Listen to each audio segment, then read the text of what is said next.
2 दिन तो हुए थे माँ को घर आए हुए, और सुबह सुबह ही माँ अपने सामान पैक करने वापस जाने की तैयारी कर रही थी। ऐसे ही तो ना आई थी माँ। बेटे के घर आने का कारण भी खास था। बहू की डिलीवरी हुई थी और दादी बनने का नसीब मिला था माँ को। माँ दौड़ी दौड़ी खुशी खुशी अपने कॉलेज से छुट्टी लेकर आई थी अपने पोते का मुंह देखने के लिए। एक बड़े कॉलेज में लेक्चरर होने के बावजूद माँ की सोच अभी भी ऑर्थोडॉक्स टाइप की थी, जो पहले यह सोच कर बैठी थी कि पोता होगा तो अच्छा होगा। माँ के अरमानों पर तब पानी फेर गया जब बहू ने बेटे को नहीं बेटी को जन्म दिया। हालांकि माँ यह सब अपने चेहरे पर दिखाना नहीं चाहती थी, लेकिन उसका बर्ताव सही बातें बयान कर रहा था।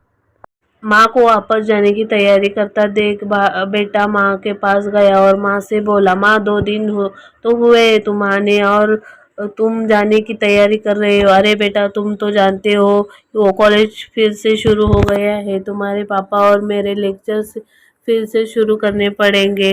ज़्यादा छुट्टियाँ भी तो नहीं ले सकती मैं। जाना तो पड़ेगा, लेकिन तू चिंता मत कर, थोड़े दिन बाद में तुम्हारे पापा दोनों ही वापस आएंगे। अगले दिन सुबह सुबह माँ नहा धोकर जाने की तैयारी थी। बेटा किचन से चाय बनाकर माँ को देता है। माँ बेटे को बहू और पोती के बारे में पूछती है। बेटा कहता है दोनों सो रहे हैं। माँ बेटे से कहती है, खुशी की बात है बेटी बेटी तेरी यह लक्ष्मी जन्म लिया, लेकिन मेरी मानो तो अब तुम और बहू मिलकर और एक बच्चा प्लान कर लो ताकि मेरे फैमिली पूरी हो जाए। हो सकता है मेरी बातें तुम्हारे पुराने जमाने की लगे, लेकिन थोड़ी प्रैक्टिकल होकर सोचो। बेटा अच्छे से जानता था कि माँ को जो कह रही थी वो जो कहना चाहती थी वह बातें दोनों ही बहुत अलग थी। बेटे ने अपनी जेब से अपना मोबाइल फोन निकाला और उसमें कई मैसेजेस माँ को दिखाया और बोला, देखो माँ, तुम्हारी बात तुम्हारी बात तुमसे पहले दर्जनों लोग मुझसे मैसेज में कह चुके हैं। हर कोई डायरेक्टली या अनडायरेक्टली मुझे यह कहने की कोशिश कर रहा है कि बेटा होता तो अच्छा होता, या फिर आगे बेटे के लिए ट्राई करो।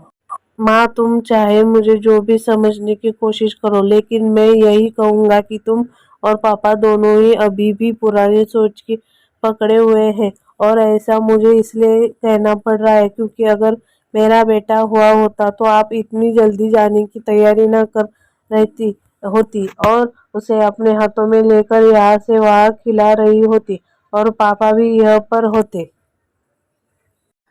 21वीं सदी में जो रहे हैं हम, फिर भी ऐसी मान्यता और आप दोनों से मुझे यह उम्मीद ना थी। आप हजारों बच्चों को लेक्चर देते हो और खुद इस तरह के विचार रखते हो। अगर आप ऐसे मानते हो कि बेटा और बेटी दोनों होंगे तभी फैमिली कंप्लीट होगी, तो मेरी एक सवाल का जवाब दीजिए कि मैं अकेला क्यों हूँ, मुझे कोई बहन क्यों नहीं। माँ के पास बेटे के सवाल का कोई जवाब न था। वो अपनी नजरें झुका के वहां से चली गई। बेटा अपने माँ से बहुत प्यार करता था। वह बिल्कुल उनका अपमान नहीं करना चाहता था, लेकिन गलत विचारों का समर्थन करना भी उसे ठीक नहीं।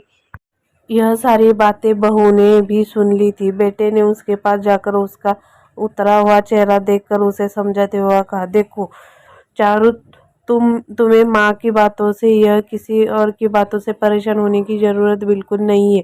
मुझे कोई फ़र्क नहीं पड़ता कि मुझे बेटी हुई है या बेटा। मेरे लिए यह बड़ी बात है कि मेरी बेटी स्वस्थ है और खुश।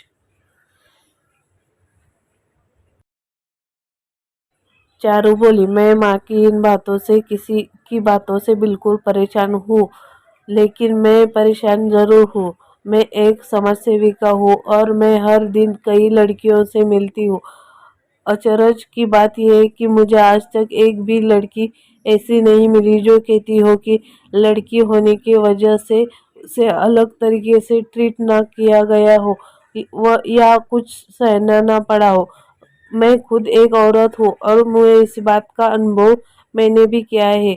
और अब जब हमारे घर में भी एक लड़की ने जन्म लिया है तो मैं परेशान हूँ। पति अपनी पत्नी को समझाते हुए कहता है, कल्पना चावला, रानी Lakshmibai, PV Sindhu, Pratibha Patil, mother Teresa, Kiran Bedi, list इतनी लंबी है कि कभी ख़त्म ही हो ना हो। क्या इन सब ने यह सब फेस नहीं किया होगा? ज़रूरत किया होगा, लेकिन उन्होंने दुनिया को जो साबित करके दिखाया है, जिस मुकाम पे वे पहुंची है, वह हर लड़की को हौसला देने के लिए काफ़ी है। और इन सब में जो सबसे पहले नाम आएगा, जो हमारी बेटी का हौसला देगा, वह होगा चारू शर्मा का, यानी तुम्हारा। हमारी बेटी का हिम्मत और ताकत बनोगी तुम। दोस्तों, सिर्फ महिला दिवस मनाने से या देवियों की पूजा करने से लड़का लड़कियों का सम्मान नहीं आएगा। यह समानता आएगी जब हम अपने विचारों को जड़ से बदल पाएंगे। उम्मीद करता हूँ आज की यह कहानी का शीर्षक है लड़की हुई है, एक प्रेरक कहानी, इमोशनल मोटिवेशनल कहानी आपके दिल को छू पाई होगी। कहानी पूरी पढ़ने के लिए धन्यवाद दोस्तों। कहानी अच्छी लगी तो मेरे चैनल को लाइक, शेयर और सब्सक्राइब करें।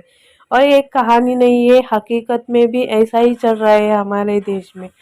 तो अपनी बेटी को एक बेटे के दर्जे से पाले और उसको हर कोई शिक्षा दे, जो हर